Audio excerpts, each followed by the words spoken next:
Hey guys, Carl from Purple Moose Plays. Today I'm taking a look at Sub Terra, a survival horror-themed exploration game from Inside the Box Board Games designed by Tim Pinder, in which you take on the role of a group of cavers trapped deep underground, searching for an exit from the caves before their flashlights die and they're trapped in the darkness forever. I was given a review copy of this game, but as always I will do my best to make sure that doesn't affect the way I feel about the game.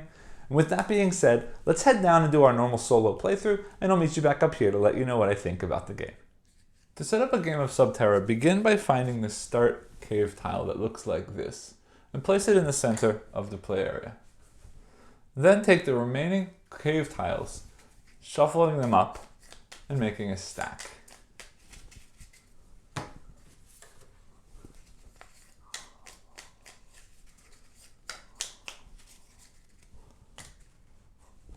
In this case, there are a lot of cave tiles, so I'm actually going to make 2 stacks of them.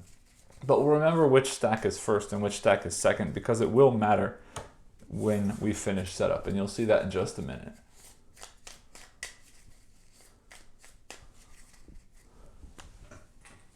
Then you're going to find the exit cave tile that looks like this. And you're going to shuffle this in with the bottom 5 tiles in the stack that you just made. So we'll shuffle that in here.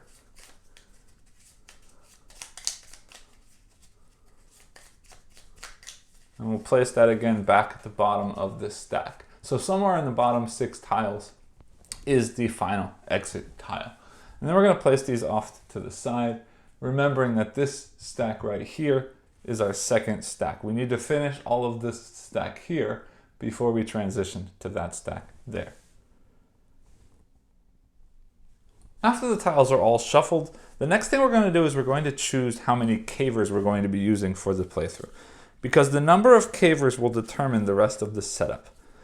Regardless of how many players you're playing Sub Terra with, you will always be using between 4 and 6 cavers. And if you have fewer players than characters, each player will be controlling more than one character. In this case, for this playthrough, I will be using 4 cavers. And we have the option to choose them at random or select the ones we'll be using. I've gone ahead and shuffled them up, and I'm going to be choosing at random. And today we're going to be using the Climber, the Geologist, the Bodyguard, and the Leader. And after you've chosen your characters or your cavers, you're going to go ahead and you're going to put health tokens on each of the white squares in the top right corner. In this case, you'll see that the majority of the characters have 3 hit points, but the bodyguard here is special and he has 5 hit points. So again, we fill in all of the squares with these health tokens, and these are going to represent the hit points of each of your cavers.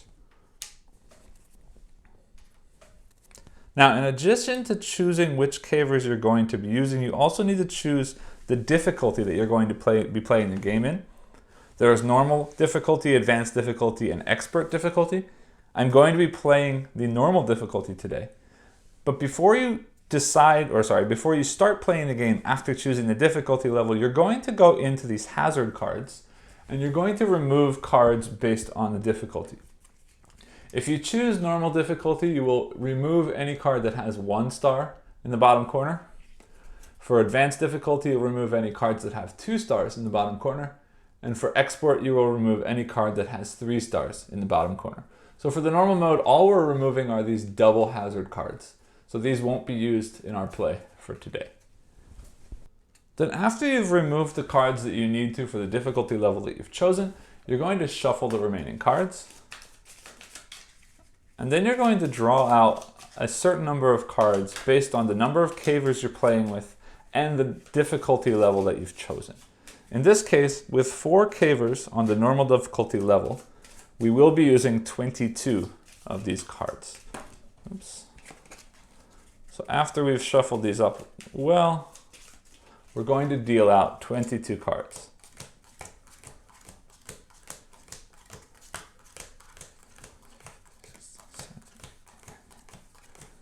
And the rest of the cards go back into the box. And just to double check, 1, 2, 3, 4, 5, 6, 7, 8, 9, 10, 11, 12, 13, 14, 15, 16, 17, 18, 19, 20, 21, 22. Now these cards, in addition to creating hazards for us throughout the game, are also going to work as sort of the timer for our game. Because as these cards run out, we're going to be sort of on a sudden death mode, which I'll explain in a little bit. But what that means is, at the bottom of this deck, you're going to place this out of time card. Again, that will trigger sort of the slow end of the game when we get there. And I'm going to put these off to the side here. To continue setup, we also need to put the meeple for each of our characters onto our starting tile. So today we are playing with the climber, the geologist, bodyguard, and the leader. We will also place the 3 horror markers off to the side, as well as all other tokens that we need for the game. So those are flood tokens. We've got some cave-in tokens. This horror token, a gas token, and finally some rope tokens. We will also have a die that we will be rolling for the game, so I'll put this out here for right now. And with that, we are finished setup. All right, so now that we're all set up, let's get into how the game plays. Sub Terra is going to play out over a series of rounds, with our cavers exploring the caves, looking for the exit tile. And if all of our conscious cavers make it onto the exit tile, we've won the game. Sort of scoring points or scoring a level based on how many of our cavers were able to make it out alive. As the cavers are losing hit points through the game, they are going to be knocked unconscious if they've lost all of their hit points. If at any point all 4 cavers have been knocked unconscious, the game ends and we have lost completely. Now, I did mention at the bottom of this deck, and I'll explain it again later, there's an out of time card. When that triggers, we're going to go into a sudden death mode, and every turn we're going to check to see if our cavers are sort of overtaken by the cave. And if that happens, then they're knocked out of the game completely. So we need to try and get out before we run out of time. Each round is going to play out over 4 phases. And the 4 phases work like this. In the first phase, we're going to start with the starting player, which I haven't chosen yet. So we're just going to assign the starting player here. Now in the main game, we will be passing the starting player token clockwise, but in this case, everything's set up in a row here. So I'm just going to move one by one to the right, just because it's easier to do on camera. But again, if you were playing this at a table with people, you'd be passing the first player marker to the left clockwise around the table. So in each round, the action phase is the first phase, and what's going to happen is each of your 4 cavers is going to be given 2 action points that they can use to take actions to explore the cave. And all cavers have a set of common actions that everyone can use, but the cavers all have their own unique abilities as well. So let's start by talking about the basic actions. And there's a really handy player aid, so I'm going to use that to explain. So the basic actions look like this. Anywhere you see a clock here, that means 1 action point. So if you see 2 of them, that requires both of your action points. So for 1 action point, I can reveal. Reveal means I take a tile from the top of the stack, I flip it over, and I connect it in the direction that the caver is exploring or revealing the tile. For 1 action point, I can move to an adjacent tile orthogonally.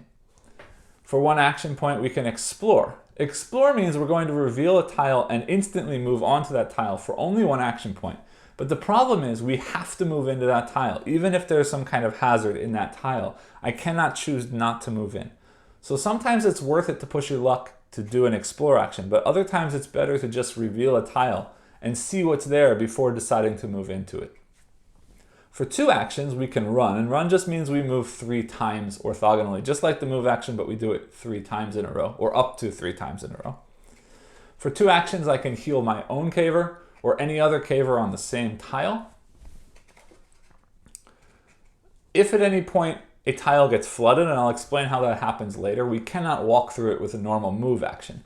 In that case, you need to swim into that tile. In order to swim, you need to use 2 action points. Likewise, sometimes the tiles are going to have a very narrow passageway through them, and you'll see that on the tile, and I'll show that when it comes up. But in order to walk into a tile that has that picture on it, you need to use 2 action points to squeeze into that tile.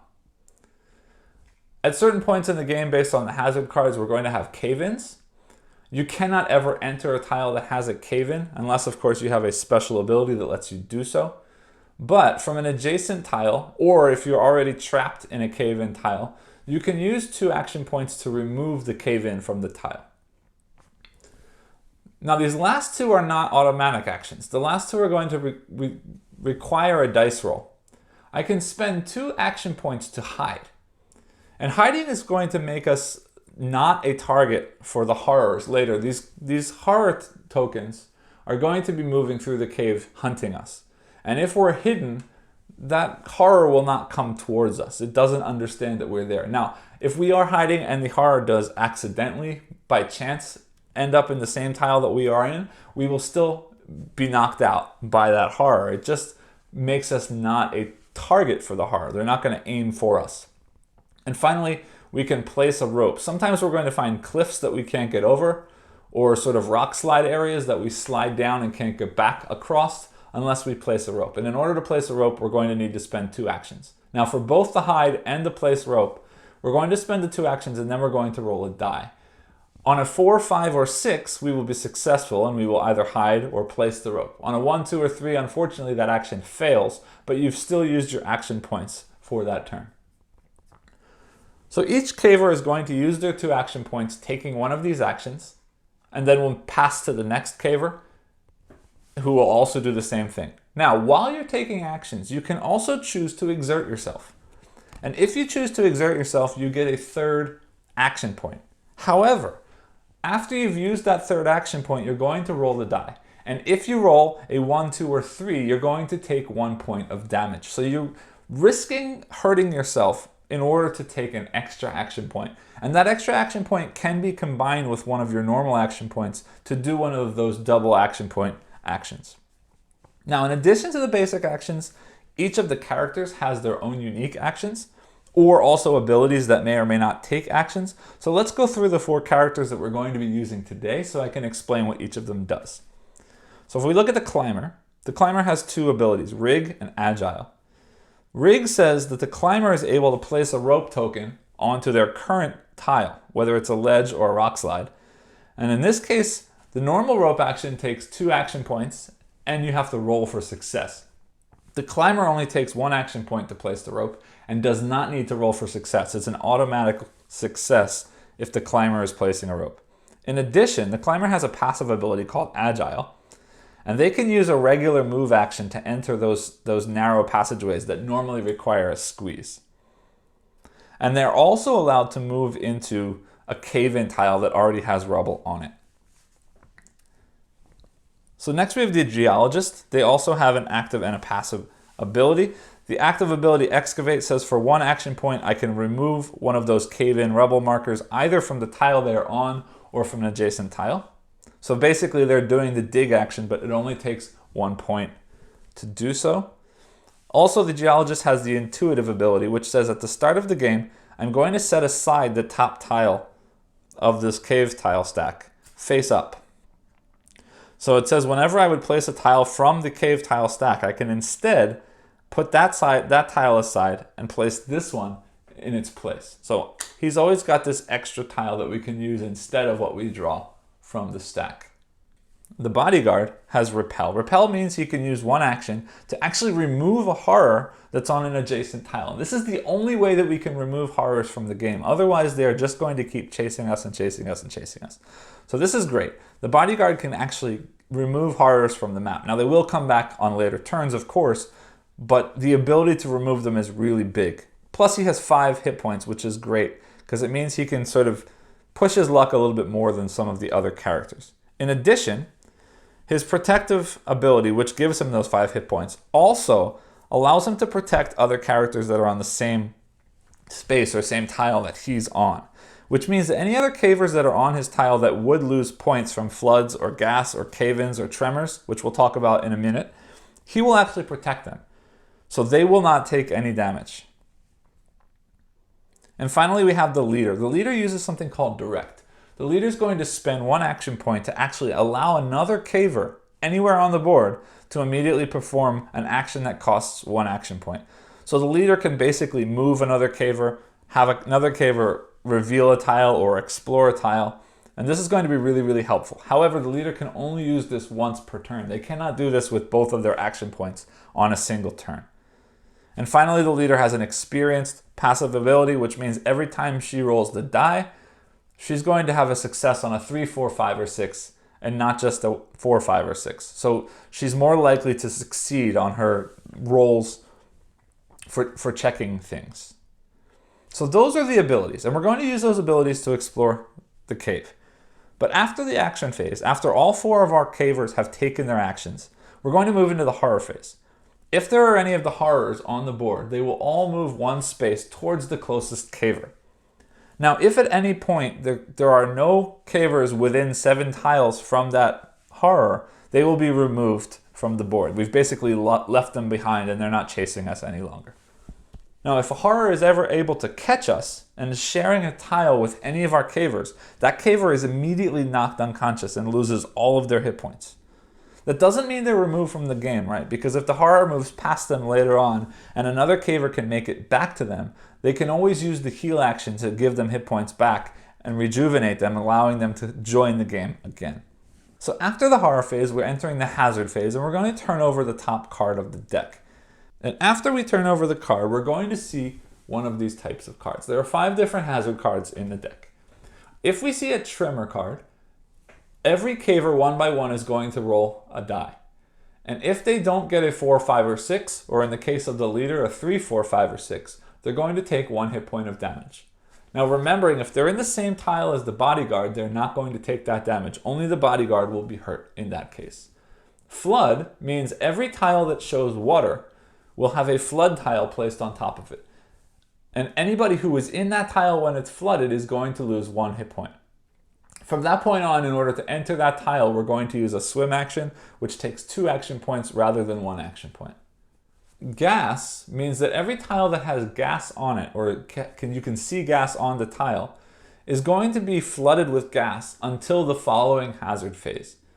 If anybody is in that space when the gas occurs, they will lose 2 hit points. Also, until the next hazard phase, anybody who moves into a room that has gas will also be losing 2 hit points. So gas is a persistent one, but only for 1 round. The following round, the gas will dissipate and go away. Next, we have cave-ins. For cave-in, we're going to find every tile that has a cave-in symbol on it, and we're going to roll a die. And then we're going to look at all of those cave-in tiles, and there should be 2 numbers on each cave-in tile. We're going to compare those numbers with the number on the die that was just rolled. If any of them have a number that matches the die that was rolled, we will place a rubble tile or a cave-in tile on top of that tile to show that there is now a cave-in in that room.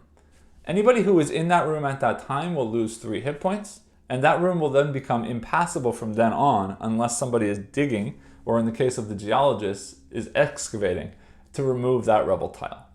Finally, we have the horror hazard. When we draw this horror card, we're going to move all of the horrors 1 more space towards the nearest caver.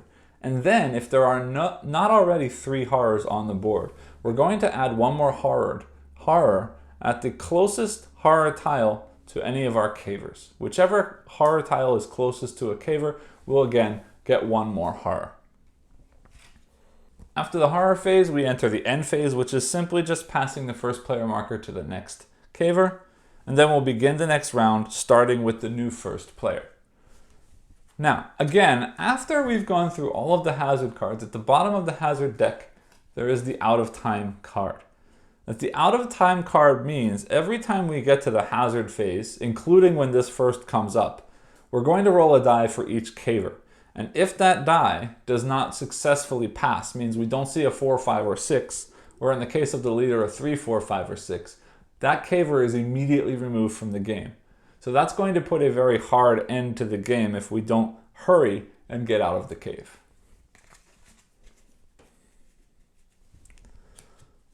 With all of that being said, I hope you understand roughly how to play the game, and I hope that any other questions or concerns you have will sort of work themselves out as we go through the playthrough.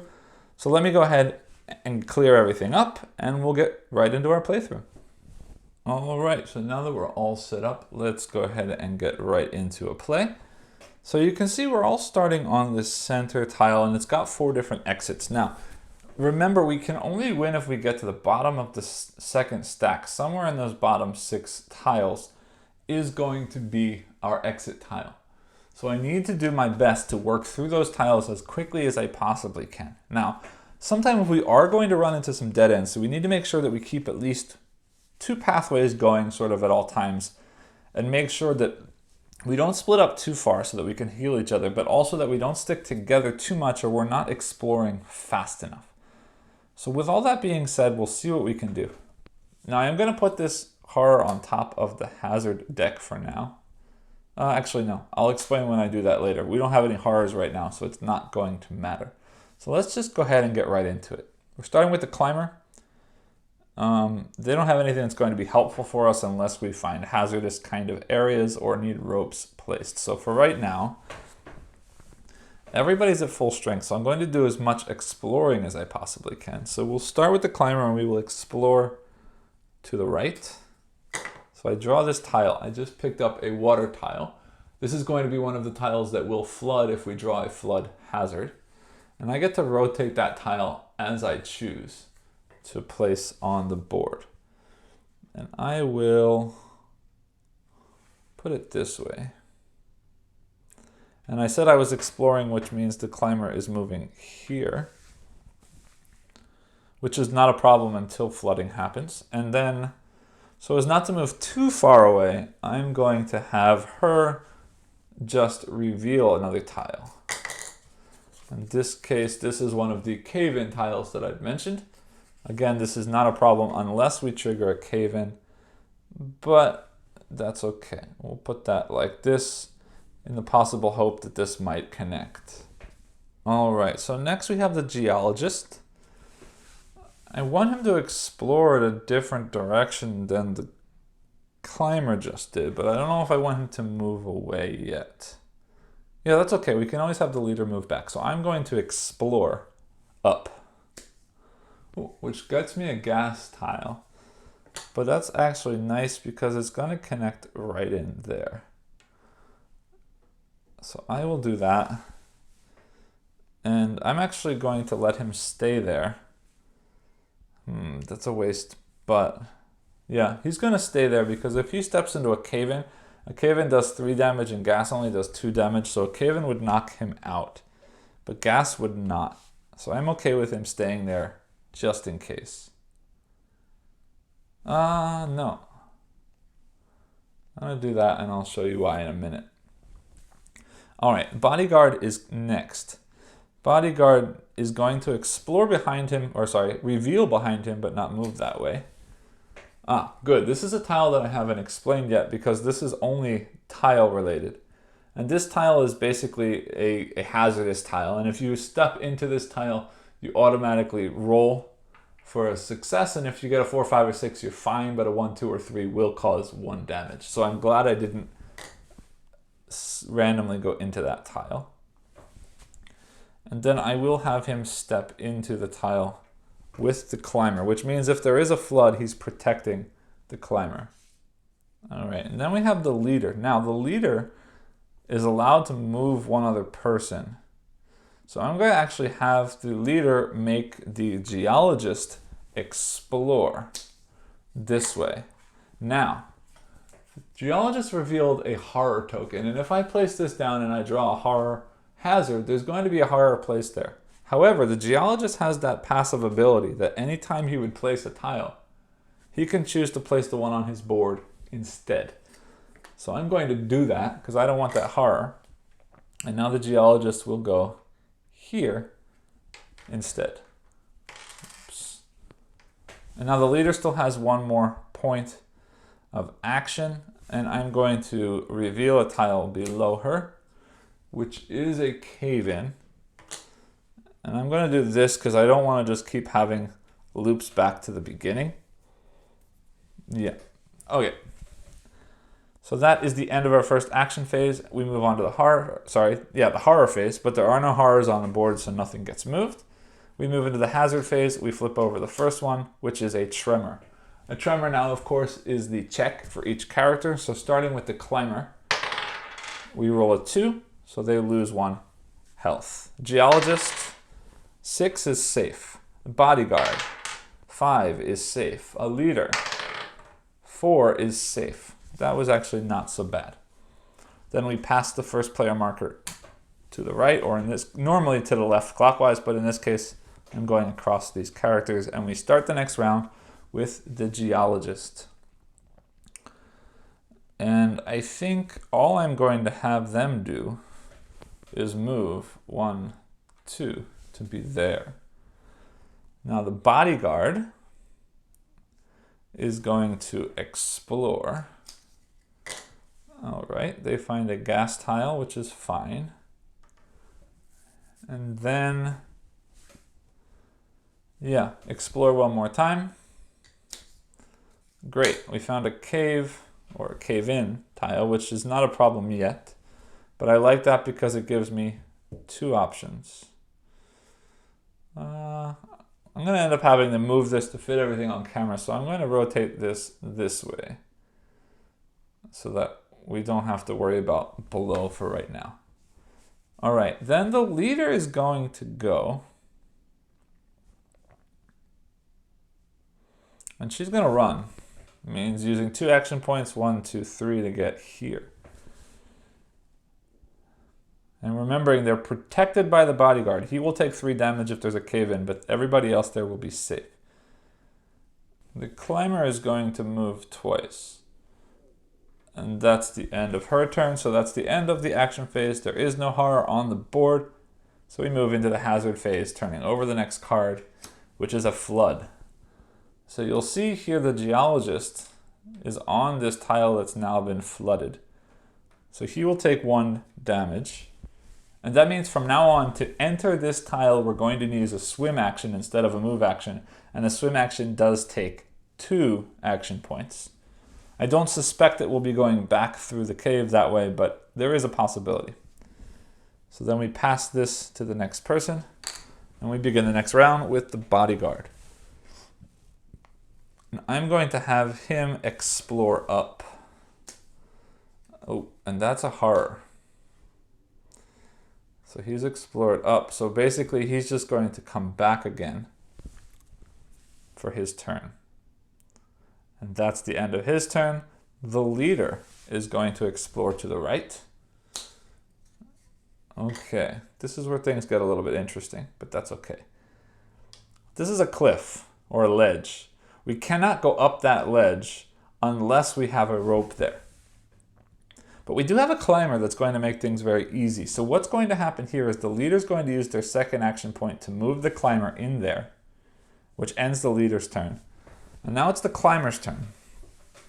And the climber is going to, yes, use the rig action using 1 action point to place a rope on that cliff.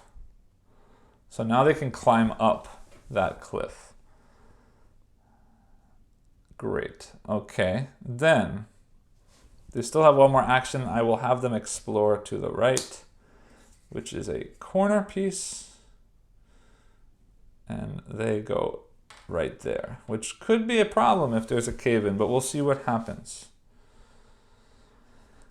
And then finally, the geologist runs 1, 2, 3 to get there. And that is the end of the round. There are no horrors on the board, so we're safe for now.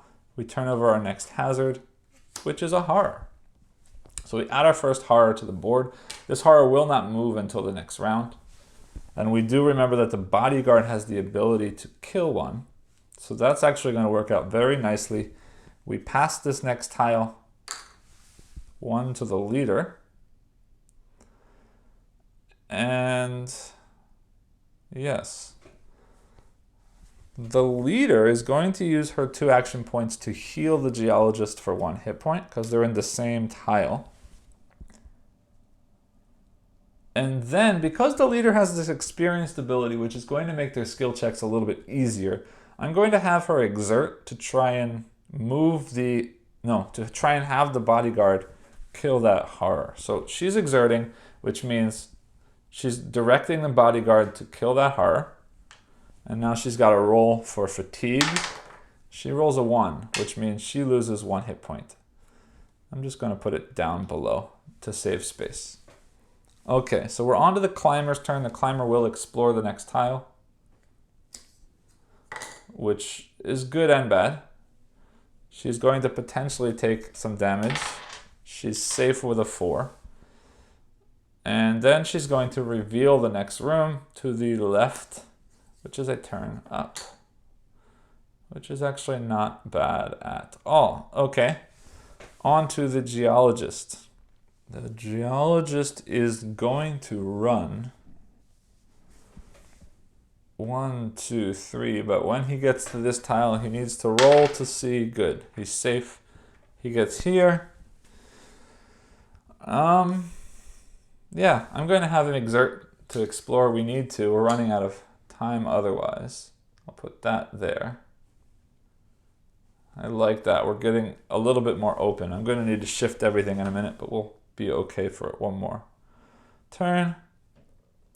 The bodyguard is also going to run 1, 2, 3, and he checks. He's safe. All right, so let me readjust everything to make sure that we have space to expand, and we'll move on to the horror phase. All right, we've got no horror, so we don't need to worry about that. Our next hazard card gets turned over, and there's a tremor. So we're skill checking for everybody, starting with the climber. Takes a damage. Geologist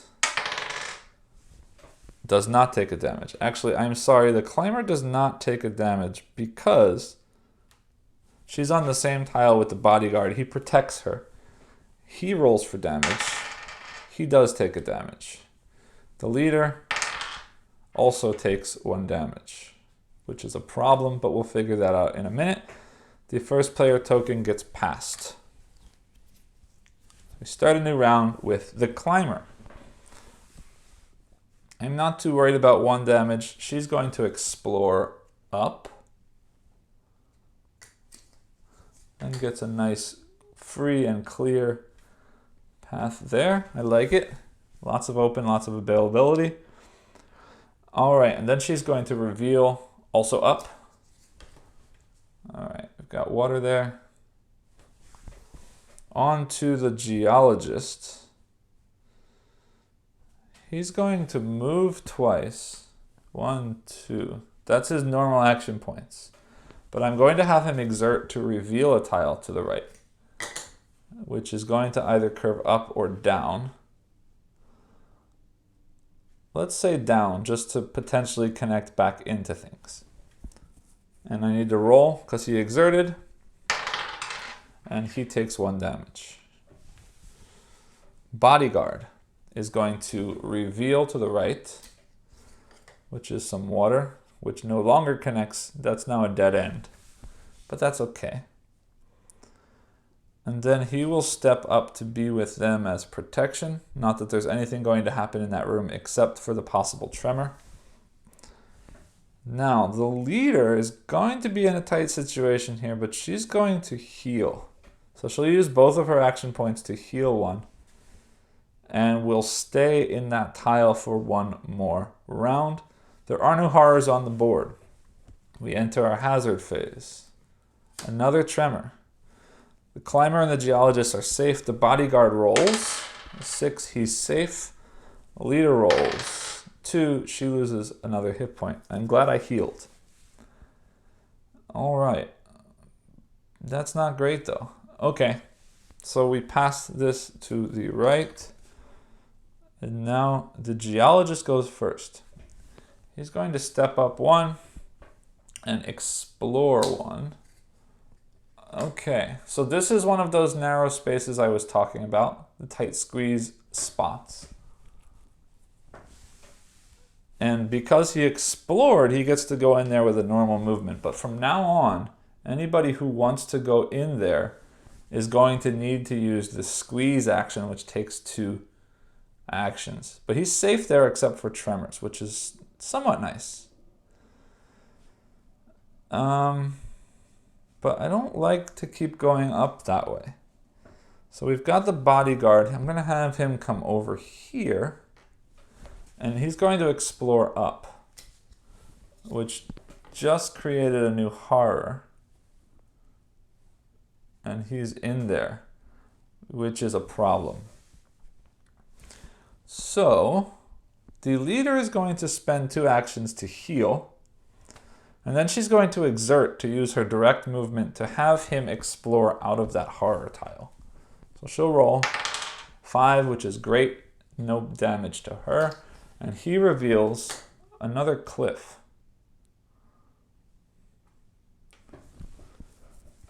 Okay. And my climber then is going to run over there. 1, 2, 3. So that on the next turn she can put a rope up that cliff. Again, no horrors means no horror phase. And then we turn over our next hazard, which is a cave-in. This is our first cave-in. We roll a die. I roll a 4. Anywhere that has a 4 cave-in, we will place a cave-in marker, and the only one is down here.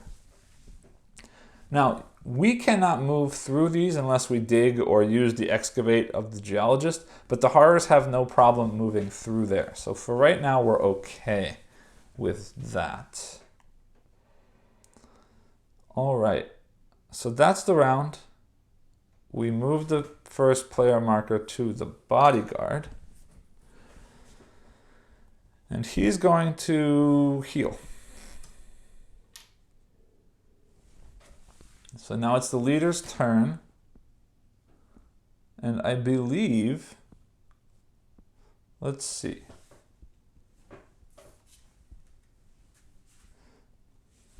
Yes, maybe so. She's going to potentially go back the other way. Hold on. 1, 2, 3, 1, 2, 3. I don't like this horror and this horror. I want her to go back that way. But that's a problem and that's a problem. Yeah, I don't like where she is. It's okay. I'm going to run up. So she runs 1, 2, 3, and she rolls for that rough terrain, but she's safe. Okay, not bad. So she stays there. Climber's turn is going to use a rig to build a rope there. So there's now a rope on that cliff, and she will explore, which is just a straight line, which is great. But we need to do a lot more exploring. We're in trouble. Geologist is actually going to keep going up and hopefully maybe connect back in someday. So he explores up, which is a slide. So this is our first slide. It means now that he's explored, he's crossed that slide and he cannot go back unless he builds a rope. And we're going to be going off the edge of the screen in a minute. So we may have to adjust the camera. But let's do what we can right now. He goes up one more time and hits this split. Give me a second to adjust the camera and we'll keep going. All right, so no horrors means no horror phase. Next hazard card is a horror. So we're going to place a horror and it's going to go in the horror location closest to a character, which means right here. Which actually works out well because again it's next to the bodyguard. So we can have the bodyguard eliminate that horror if necessary, which it probably is. And he's going first this turn. So yep, first action, no more horror.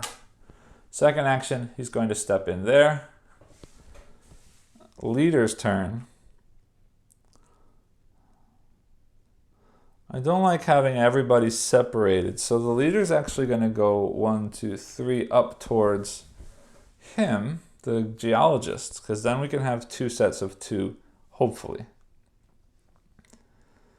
All right, then the climber is going to explore. And we get a nice triple cave space. and she will do it again because I don't want her to be in a cave. All right, we end up in a T, which works out nicely. And finally, we end with the geologist. Let's try and meet up with the original people. So he's going to, let's say this. He's going to reveal to the right, which is too bad because I would have loved to have seen that on the left. And then he's going to explore left, which is going to be a cave-in space, but that's fine. Well, not fine if he gets crushed, but hopefully we don't get a cave-in this turn. And if we do, hopefully it's not where he is. All right, so then we don't have any horrors. We move into hazard. Turning over a card is gas. So now I'm going to put this gas token on top of this deck to remind me that during this round, all of these gas rooms are active, and anybody who steps into any of those gas rooms and or a new gas room is going to take 2 damage. That means I don't really want to do any exploring this round. I'd like to just do regular revealing if possible. We pass the token. Again, the leader goes first. She uses 2 to step into the squeeze spot and then exerts to move 1 more. Rolling a 3 with her experienced ability is safe. Moving to the climber will, let's say, reveal down, which is great because that connects back into our original area. And then she's going to explore up, which is going to put her in gas, which I said I wasn't going to do this round, and I did anyway. So she is now knocked unconscious, but can be saved by someone later. The geologist is going to, I don't want him on that cave-in, explore down, which is not a bad idea, because now he's easily in the squeeze space. And then he will reveal down, which worked out nicely.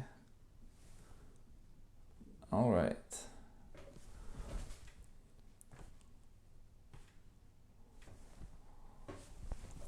Finally, the bodyguard's turn. He's going to move 1 here.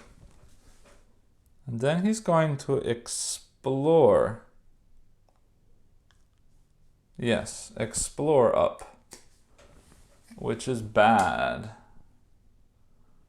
Which is really bad because that doesn't connect. I wish it had.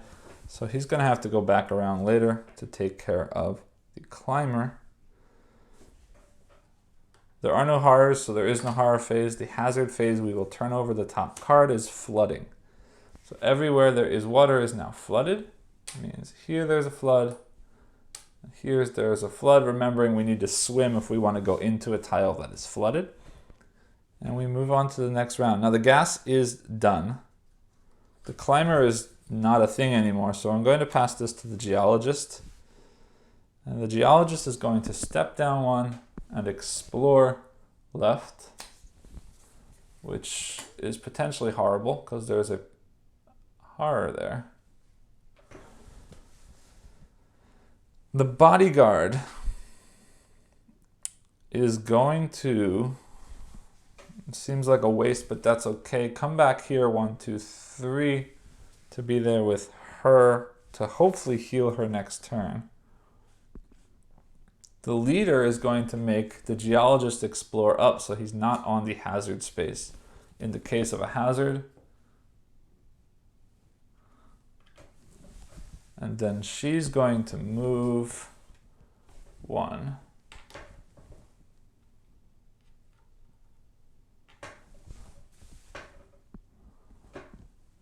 The climber doesn't matter because the climber is non-existent. All right, no horrors on the board. Hazard card turns. Flood again. Well, now the geologist takes 1 damage because he's on a flooded room. But that's fine, he's still alive. And we pass this to the next person. The bodyguard is going to use his 2 action points to revive the climber. And he's going to exert, actually, to go back 1 space. Safe. Good. The leader is going to go 1. No. She's going the other way. 1, and she's going to explore up. And hopefully connect back in another way. I don't like having them all split up like this, but that's okay for now. The climber actually is standing up. She has a thing now. She's going to heal herself with 2 action points. And then she's going to exert to move back down. This might mean she loses that health again, but I have a 50-50 chance of being okay. Oh, nope, she loses the health again, but that's fine. Then the geologist is going to explore up. And I will place this so that it goes up and to the left. And he's going to explore up again. Oh, that's a problem. That's a real problem. He may be game over. Alright, so that's the end of the round. No horrors on the board, but let's hope there is not a horror this turn. Good. Tremor. Climber is safe because she's with the bodyguard. Geologist rolls. He takes a damage, means he is unconscious. And I don't know if we go back for him at this point. We'll see what the leader can do. Bodyguard rolls. He's safe. Leader rolls. She's also safe. And then this gets passed to the leader, and she starts us off. She's going to move the climber there, and then she's going to explore left, which is actually pretty nice. And I've just realized that that's off screen, so give me 1 second to adjust. Now I'm sorry, because of the size, you don't really see the characters. Let me slide them up enough that you can hopefully see their hit points at least. And she had explored in there. All right, then we are with the climber. The climber is allowed to move into squeeze tiles with a normal move. So she moves in there and then explores north, which is a pain, but that's fine. There's a ledge there. Perfect person to find the ledge, however. All right, then the geologist is knocked out. He does nothing. The bodyguard is going to move 1 and then exert to squeeze. He rolls a 3, which means he takes 1 damage, but that's okay. He's got lots of hit points. And that's the end of the round. No horrors. Hazard is a cave-in, which is a 1, which means we have a cave-in here, a cave-in down here, and a cave-in up here, which has now sort of entombed our geologist. I don't think there's any way that we go back for him at this point, but we'll see. We might do. We pass the first player marker to the climber, and the climber is going to build another rope with her rig ability. And then she will explore up, which is a real problem because there's a horror there. So it seems to me that the only option is the direction where the leader is going. The geologist is still knocked out. The bodyguard is going to run away. Yeah. Bodyguard runs away. 1, 2, 3. The leader will make her move 1 and then we'll reveal left, which is another dead end. That's no good. And that's the round. No horrors, but we do have a hazard. Hazard is a cave-in again, which is a 6, which means there's now a cave-in here as well, and also down here. So then we pass. Geologist is knocked out. The bodyguard goes first this round. He's going to... Yeah, this is tough. The bodyguard is going to move 1 and then exert to remove and take a damage to remove this cave-in. The leader is going to move the bodyguard 1 space.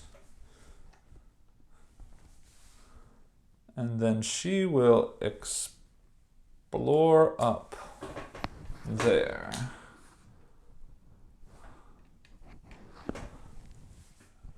The climber is going to run 1, 2, 3 and stick right there. And there are no horrors. We move to hazard phase. The hazard is again a cave-in. Let's hope we don't get a 1 or a 6. We get a 3, which is fine, which means there's now a cave-in behind the climber, which is perfectly okay with me. We pass this to the leader, and the leader goes first.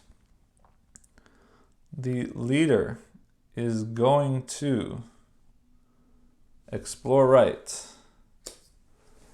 which is a problem because there's a horror there. So she's going to exert to run 1, 2, 3 there, and she's safe. Good. The climber is going to heal and then exert to run 1, 2, 3. Safe. Then the bodyguard is going to go 1 and he will swim by exerting to there. And that's the round. There are no horrors. We move to the hazard phase, which is a flood. So the bodyguard is on that flood, so he's going to take 1 damage. And this tile up here is going to flood. And that's that. So we're going to add, pass the 1 player to the climber. It means the climber goes first, which means they move here. And then she will also exert to swim, which hurts her 1. The geologist doesn't exist. The bodyguard is going to squeeze. Yes, and stay there. The leader is going to use her direct action to move the climber there because she's got the agile ability and can use a regular move for a squeeze tile. And then explore right, which is fine as long as there's not a major cave-in. And that's the round, no horrors. Hazard is flipped. There's our horror. The closest horror to a person, this is 1, 2, 3, 4. And this is 1, 2, 3, 4. So I can choose, I will put it there because if it gets close, the bodyguard can kill it. And that's the round. We pass our first player marker back to the bodyguard. And the bodyguard runs. 1, 2, 3. And that's his turn. The leader is going to have the bodyguard reveal to the right, which is amazing. Because now they're connected again. And then she will reveal up.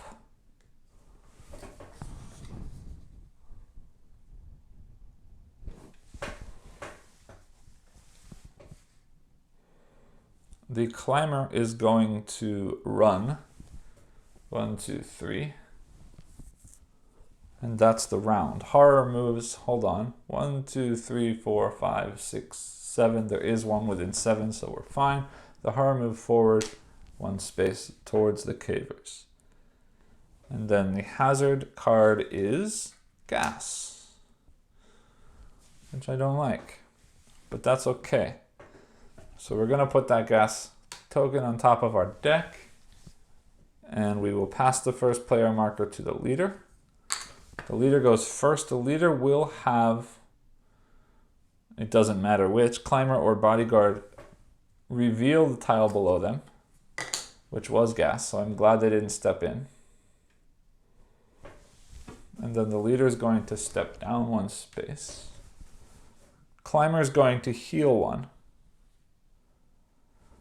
And the bodyguard will step over one and reveal to the right, which is a horror. Oops, sorry, I did that backwards. The bodyguard, which is fine because if we do spawn a horror, the bodyguard is there to fight it. All right, that's our round again. The horror steps forward one, right? 1, 2, 3, 4, 5, 6, still within range. No more gas. We turn over a hazard, gas again, and we pass the first player marker to the climber, who's now not so bad off. She steps in and she explores down, which happens to be a rock slide, which is fine with me. Geologist is still knocked out and lost forever. The bodyguard will step down one and he will explore down, which gets me a curved piece. And the leader. The leader is going to have him reveal to the right, because if it's a dead end, we can go back up. It's not a dead end. It's a rock slide, which is fine with me. And that's the round. Horror moves forward one.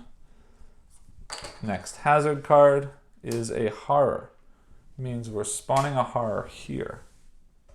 But before we do that, sorry, all of the horrors move forward one, and then we spawn the horror there.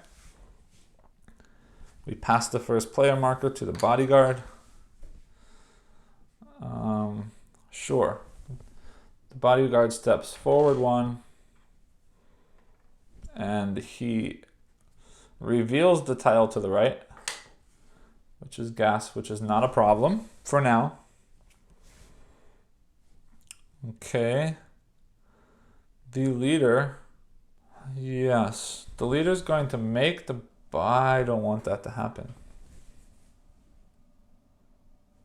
But yeah, that's fine. We saw a lot of gas cards. The leader makes him move, and then she exerts to run 1, 2, 3. And she takes 1 damage. The climber is going to effectively run 1, 2, 3. Oh yeah, that is a run. Okay. And that is the round. The horrors move 1, 1. We flip over our next hazard, which is another horror. Means they move again 1, 1, and we spawn another horror here. And we pass the first player marker to the leader. The leader is going to have the, doesn't matter, bodyguard or climber, reveal up, which gives me this curved piece. And then the leader is going to step in here. Yeah, that's fine. The climber is going to reveal down, which is another gas piece, but that's fine.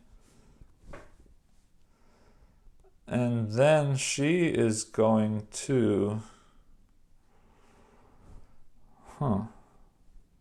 yeah, she's going to exert to heal the leader. I don't know if that's smart, but that's what she's doing, and now she gets hurt. And that's the round. No, the bodyguard. The bodyguard doesn't want to move. The bodyguard is going to heal the climber. And that's the round. Now the horrors all move.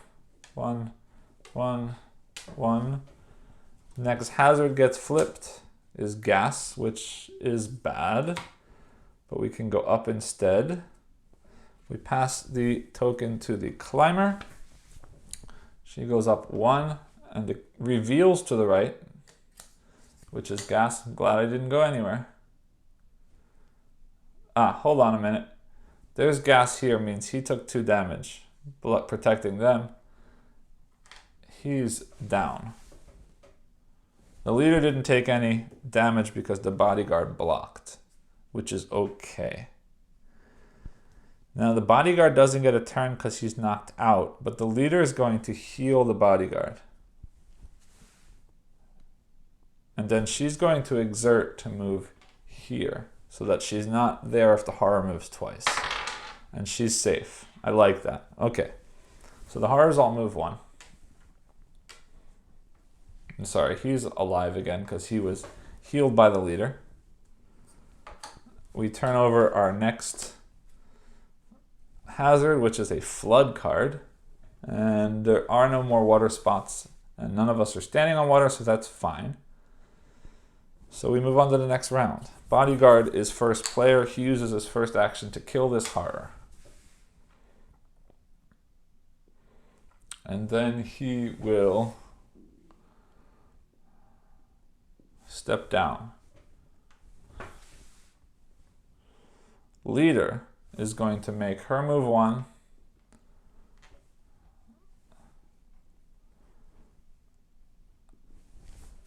And shoot.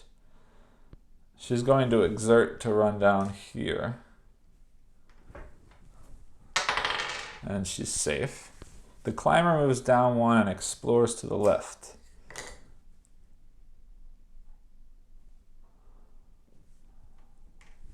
That's the end of our turns. The horrors move 1, 1. And now we're out of time, which means from now on, every time we get to the end here, this hazard turn, we're all going to roll a die. And if we don't roll a 4, 5, or 6, or in the leader's case, a 3, 4, 5, 6, we're instantly removed from the game. So we start with the climber, is dead. Next is the bodyguard, is fine.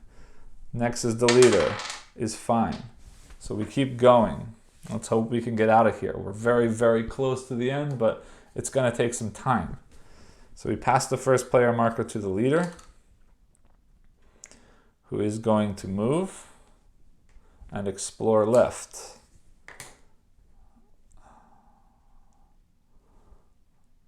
Okay. And she's got a roll for rough terrain. She's safe.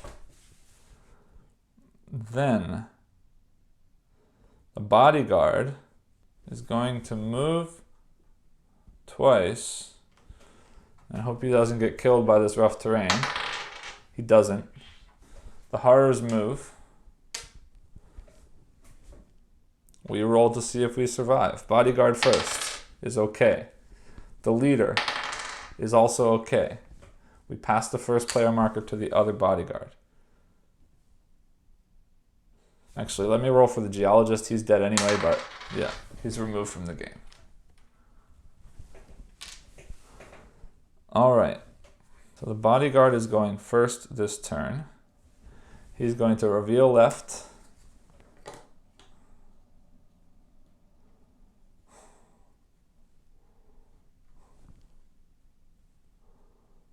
And then explore down.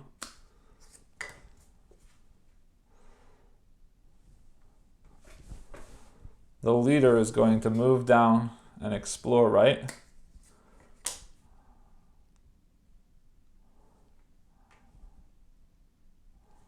Actually, let's spin that just because it gives us more options. That's the round. Horrors move. Bodyguard rolls. He's gone. Leader rolls. She's safe. So leader's the only one left.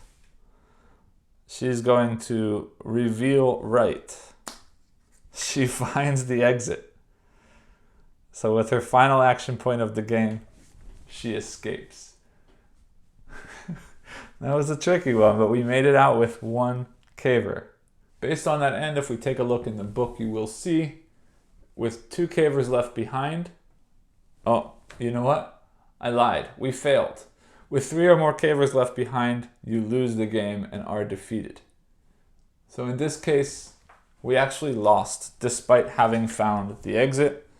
We didn't save enough people, and that is the end of the game.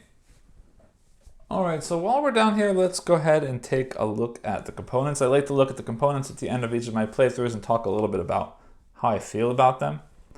You've basically seen everything out here on the board already. The tiles we can look at.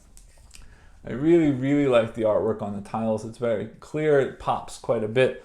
If you can see that some of the tiles, I don't know if you can see this on camera, but some of the tiles have a bit of a sort of UV spotlighting on them that makes them shine in certain ways. Makes it look nice.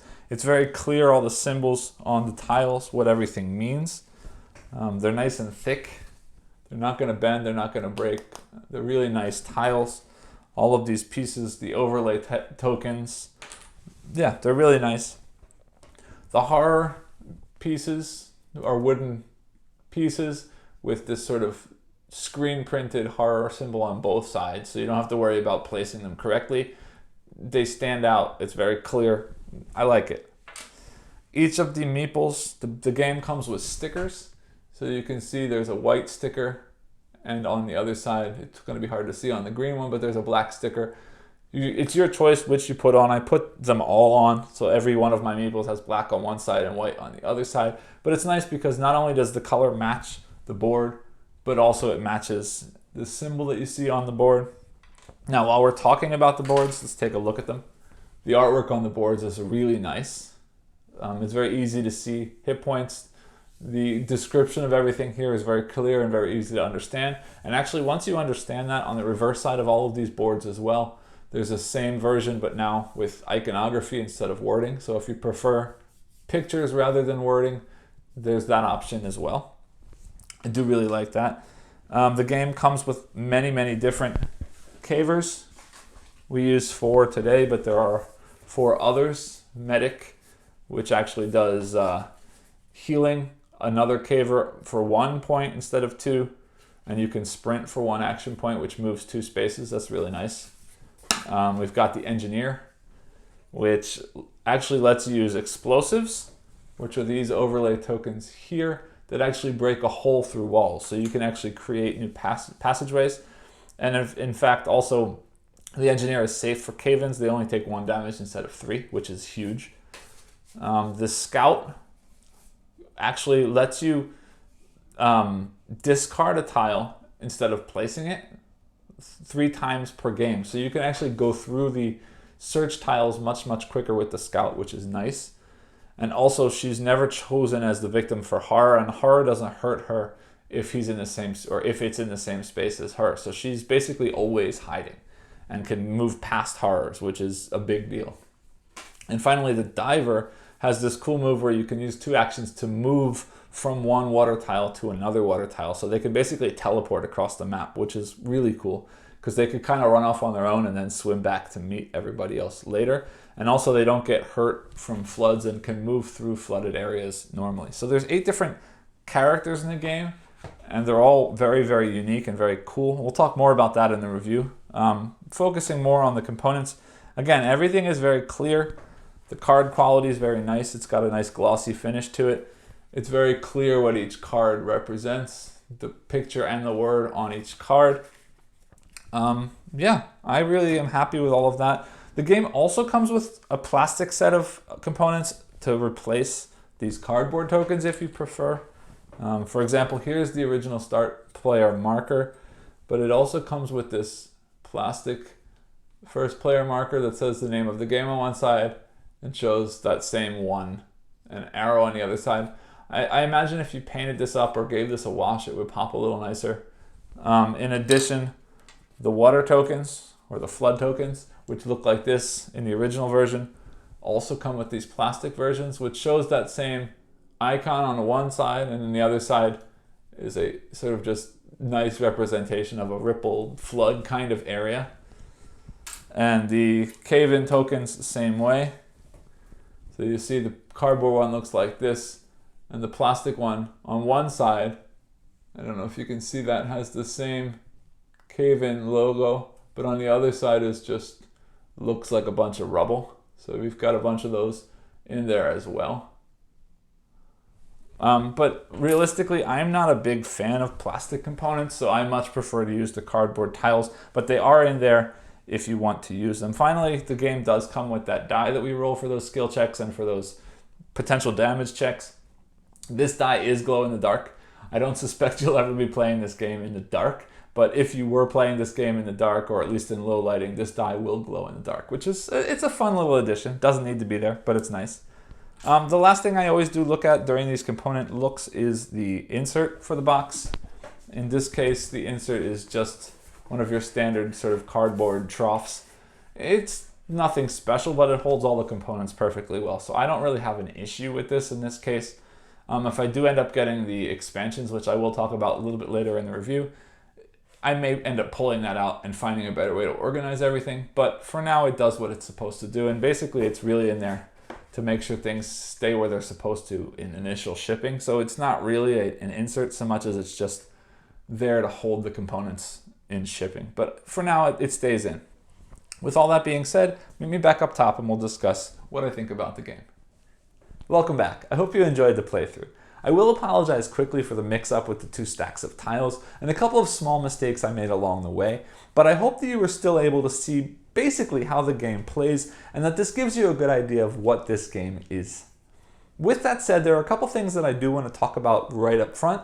Number one, if you're here looking for a very strategic, very skill-based, heavy thinking kind of game, this is not it, and I don't think that you're going to enjoy this game. With that said though, I will then say that I really enjoy this game. And the main reason I really enjoy this game is because of the theme. And this game oozes theme. This really is a survival horror type game. And it brings to mind movies like The Descent, where you've got this group of people trapped in a dark area with no idea of what's going on around them, doing their best to survive and get through this cave system until they manage to find the exit, with potential horrors tracking them along the way and other hazards that they're going to run into, trying their best to stay alive. And this theme shows through in everything about this game. And yes, it's going to be a little bit random. This is tile-based. You're going to be drawing tiles. You don't know what the tiles are. You're going to be flipping cards that trigger hazards. You don't know what those cards are. It's going to be very random. But that randomness adds to the game in this case for me. That randomness pulls out that theme and it tells a story. Even if I lose this game, I still have a good time because it tells a good story, right? You saw that in my playthrough. The geologist sort of broke off on his own, hoping that he could find a separate path that would reconnect with the other cavers later on, and ended up running into a dead end that happened to be a horror den. And he got knocked unconscious. And we were hoping that somebody could go in and save him, but then a cave-in trapped him in that dead end. And he was sort of left for dead. And that's a story. That's something you might see play out in a movie with a similar theme to this game. And I think that's really cool because that story is there all the time. Now you've got 8 different cavers. You pick 4 to 6 of them each game. And each of those cavers have very unique abilities that actually sort of break the rules in different ways. And I think that's really cool that they all have these really strong powers that you might think are broken, but they change the game and they influence the decisions and they sort of push this running narrative in different ways based on the characters you choose. And it's not only the uniqueness of each of the characters, but you're building a group of characters. So these abilities work differently on their own, but also work differently when combined with the other characters when they sort of interact with each other in different ways. And it really not only changes the decisions you're making in the game, but again, pushes this narrative and creates these storytelling experiences with every play. And I really like that. On top of this randomness, the randomness also brings in more enjoyment in a sort of push your luck kind of way, right? You've got this choice to make between whether you just reveal the next tile or you explore into the next tile.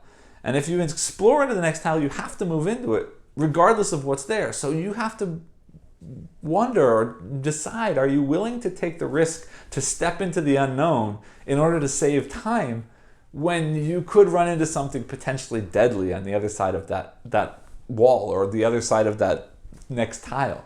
And that's a really cool decision because it really drives that sort of sense of fear and stress that the cavers themselves would be feeling in this situation. So it pulls you into the theme of the game.